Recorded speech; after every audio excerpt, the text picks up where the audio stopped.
pada video berikutnya. Tema 1, subtema 2, PB 4 sampai PB 6. Tetap semangat belajar ya anak ibu. Oke, kita lihat tema 1, subtema 2, selamatkan makhluk hidup. Sub 2, hewan sahabatku. Pembelajaran 4 sampai 6. Pada pembelajaran sebelumnya kita sudah belajar mengenai jenis-jenis hewan. Oke, anak ibu perhatikan.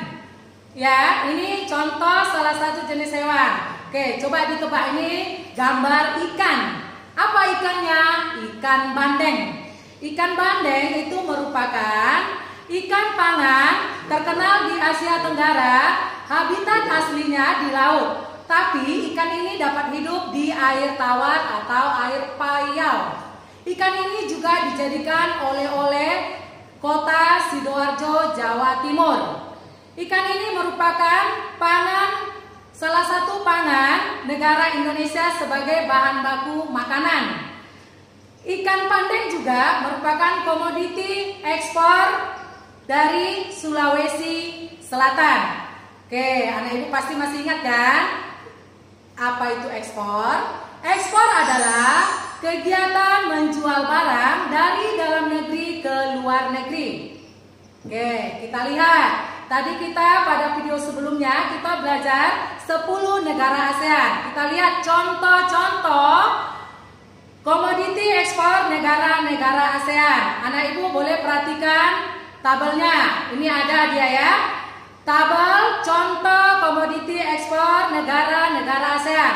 Yang pertama Myanmar. Komoditi ekspornya beras dan pupuk. Yang kedua Laos. Komoditi ekspornya beras, jagung, tembakau, kopi, dan jeruk. Yang ketiga adalah Kamboja. Komoditi ekspornya padi, jagung, umbi-umbian, dan tembakau. Yang berikut adalah Indonesia. Komoditi ekspornya minyak, gas, nikel, ikan tuna, udang, teh, kopi, kelapa sawit, dan tembakau. Negara yang berikut adalah Brunei Darussalam. Komoditi ekspornya adalah minyak tanah, gas alam, dan produk minyak. Yang berikutnya adalah Malaysia. Komoditi ekspornya karet dan penghasil biji timah. Negara yang berikutnya Singapura. Singapura itu komoditi ekspornya adalah alat transportasi, alat elektronik, mesin, kemudian bahan-bahan kimia, produk olahan minyak. Yang berikut negara Thailand. Thailand itu komoditi ekspornya adalah beras, tuna, kaleng, nanas, dan udang beku. Yang berikut adalah negara Filipina. Komoditi ekspornya gula, kopra, kayu, nanas, dan tembaga. Yang terakhir adalah negara Vietnam. Komoditi ekspornya adalah tekstil, semen, pupuk, kaca, dan ban. Oke, kita udah lihat ya anak ibu komoditi ekspornya. Berikut kemarin kita sudah belajar di video sebelumnya itu mengenai patung. Patung yang kita buat adalah berbentuk hewan. Di sini kita akan membahas patung yang dibuat berbentuk dari tumbuhan. Contohnya anak ibu boleh perhatikan ya. Ini adalah contoh patung buah mangga.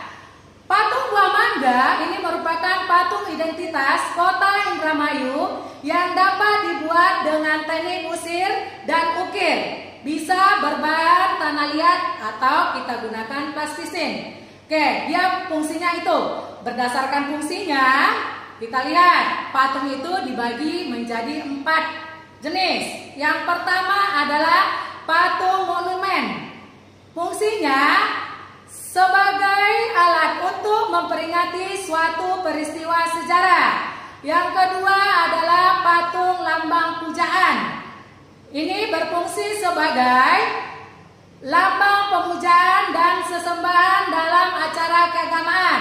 Yang berikut adalah patung miniatur. Coba anak ibu ingat-ingat fungsi patung miniatur.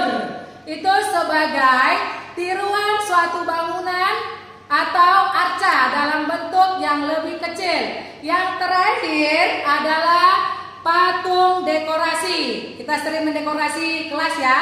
Bisa kita buat beberapa bentuk di patung dekorasi kelas supaya kelas kita lebih menarik. Ini sebagai ornamen penghias baik di dalam maupun di luar ruangan. Oke, kita lanjutkan ya pembelajaran kita yang terakhir, pembelajaran yang ke-6. Oke, coba perhatikan anak ibu. Kemarin kita pada video yang sebelumnya kita sudah belajar hewan. Ini merupakan hewan mamalia atau yang berkembang biak dengan cara beranak. Oke, hewan apa ini? Ini adalah kelelawar. Kelelawar ini mempunyai fakta yang sangat menarik. Oke, coba diingat-ingat apa-apa saja faktanya. Ayo anak ibu diingat-ingat fakta dari kelelawar. Oke, fakta-fakta dari kelelawar. Yang pertama, hewan mamalia yang bisa terbang. Inilah satu-satunya hewan mamalia yang bisa terbang. Tubuhnya sangat bersih, mempunyai satu anak dalam 1 tahun. Hidup 20 sampai 30 tahun. Berperan besar dalam penyebaran dan penyerbukan tanaman. Hewan ini juga termasuk mempunyai kotorannya menempel pada goa, justru akan melestarikan ekosistem karena pada kotoran tersebut terdapat beberapa bakteri dan organisme lain menggantungkan hidupnya. Yang terakhir faktanya adalah kelelawar tidur di siang hari dan mencari makan di malam hari. Inilah fakta-fakta dari kelelawar. Ayo, fakta itu apa? Fakta merupakan keadaan atau peristiwa atau kenyataan atau sesuatu yang benar-benar terjadi dan menampilkan situasi real dari sebuah masalah atau kejadian. Ini dia arti dari fakta. Sekarang kita lihat ciri-ciri dari kalimat fakta. Oke, ciri-ciri kalimat fakta. Yang pertama, memiliki data akurat. Yang kedua, bersifat objektif atau umum. Masih ingat kan? Yang bersifat objektif itu apa? Objektif itu berarti dia diakui oleh banyak orang atau lembaga-lembaga. Kemudian ciri yang berikutnya adalah benar-benar terjadi. Inilah ciri-ciri dari kalimat fakta. Kalau dia sudah membuat ketiga-tiga ini, maka dia bisa dikatakan sebuah kalimat fakta. Oke, kemarin kita juga sudah belajar simbol negara, yaitu burung Garuda. Burung Garuda itu dilambangkan merupakan lambang negara. Oke, dalam lambang negara ini terdapat 5 sila.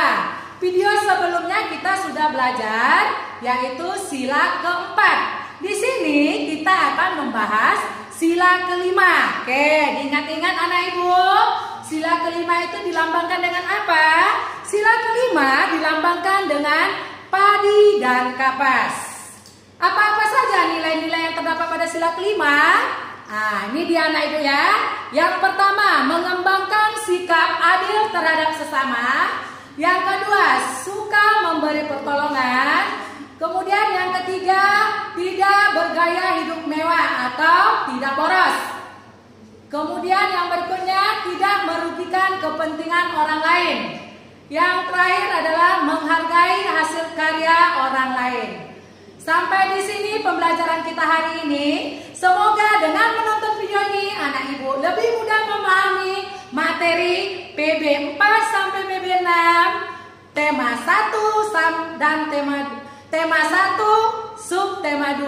Sampai jumpa anak ibu, tetap semangat belajar. Dan jangan lupa ya, kalau dikasih tugas sama ibu guru berarti harus dikerjakan. Sampai jumpa.